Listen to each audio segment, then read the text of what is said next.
কাদের কুদরত দারি বরকামাল আনতা রব্বি আনতা হাসবি যুল জালাল তুহি কাদের জলিলুল্লাহ জাহাদার বহর হালে তুহি মেরা নগহদার।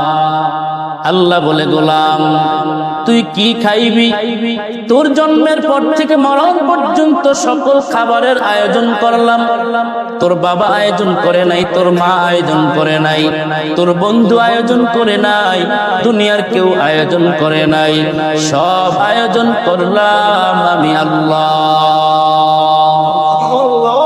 এ বান্দা, আমি আল্লাহ এত সুন্দর খাবারের আয়োজন করলাম, যেই খাবারের মধ্যে কোনো ভেজাল নাই, এমন এক দামি দামি খাবার বান্দা তোকে খাওয়াইলাম। বান্দা তুই খাবার খাইতে খাইতে খাইতে খাইতে এক সময় তোর শরীরটা অনেক শক্তিশালী হয়ে যাবে, তুই হবি অনেক শক্তিশালী বান্দা। এ বান্দা, এই শক্তি দান করেছি আমি আল্লাহ, আর কেউ তোকে শক্তি দেয় নাই, দুনিয়ার কেউ দিতেও পারবে না। কারণ দুনিয়ার মানুষের ক্ষমতা যেখানে গিয়ে শেষ হয়, ওইখান থেকে মাত্র আমার আল্লাহর কুদরত শুরু হয়ে যায়। अल्लाह अल्लाह तू मेरा शम्सु कमर, अल्लाह अल्लाह तू मेरा जवा जहर, अल्लाह अल्लाह तू मेरा सत्तार है, अल्लाह अल्लाह तू मेरा गफ्फार है। एजন্য আল্লাহ বলে গোলাম আমি আল্লাহর পরিচয় নাও। এ বান্দা, কোথায় আমি আল্লাহর পরিচয় পাইবা? বান্দা, বাজারে খোঁজ করলে আমি আল্লাহর পরিচয় তুমি পাবা না। বান্দা, রাস্তাঘাটে খোঁজ করলে আমি আল্লাহর পরিচয় পাবা না। বান্দা, মাছ বাজারে খোঁজ করলে আমি আল্লাহর পরিচয় তুমি পাবা না।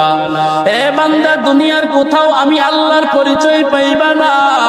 গোলাম রে, ও গোলাম, মসজিদে যখন আজান হয়, আজানের পরে গিয়ে তুমি আমি আল্লাহ পাকের কুদরতের কদমের মধ্যে সিজদায় পড়ে আমি আল্লাহ পাকের পরিচয় তুমি ওখান থেকে পেয়ে যাইবা। এ বান্দা, মসজিদে যাও। মসজিদ এমন একটা নিয়ামত, এমন একটা দামি জায়গা, সাপ যেমন গর্ত না হইলে মজা পায় না, আল্লাহর কিছু ইমানদার, কিছু আল্লাহওয়ালা এই জমিনে আছে, ওরা মসজিদ না হলে এরা মজা পায় না।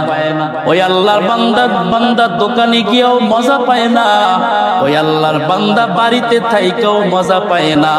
ওই আল্লাহর বান্দা এত শান শৌকত, এত সম্মানের চেয়ার, বান্দা এত সম্মানের চেয়ারে বৈশাও মজা পায় না। আজান হইলে দেখবেন কিছু আল্লাহর বান্দা, আপনি ওনাকে রশি দিয়ে বাইধাও রাখতে পারবেন না। আল্লাহর বান্দা কোটি কোটি টাকার মালিক, গাড়ির মালিক, বাড়ির মালিক, সম্মানের মালিক, কিছু অভাব নাই। আল্লাহর গোলাম চিন্তা করে দেখলো, আমার গাড়ির অভাব নাই, আমার বাড়ির অভাব নাই, আমার সম্মানের অভাব নাই, আমার সন্তানের অভাব নাই, আমার যেটা অভাব আছে সেটা হলো আমার আল্লাহ। আমি আমার সব পাইলাম, কিছু আল্লাহকে পাইলাম না।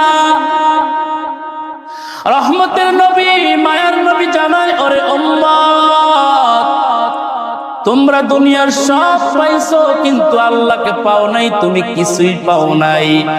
দুনিয়ার কিছুই পাও নাই, তুমি আল্লাহকে পাইছো, তুমি সব পেয়ে গেছো। এজন্য ভাই, আল্লাহকে যদি পেতে চাও, বান্দা মসজিদে ছুটে আসো। মসজিদে আইসা নামাজ আদায় করো, কান্নাকাটি করো, আর বলো আল্লাহ আপনি আমাকে ক্ষমা করে দেন, ও আল্লাহ আপনি আমার নামাজ কবুল করেন, রুকু সিজদা কবুল করেন।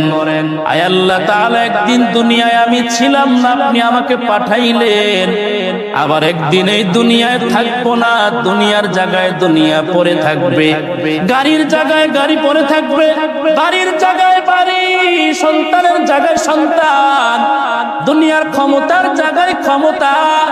এই ক্ষমতা আপনাকে কিছুই দিতে পারবে না।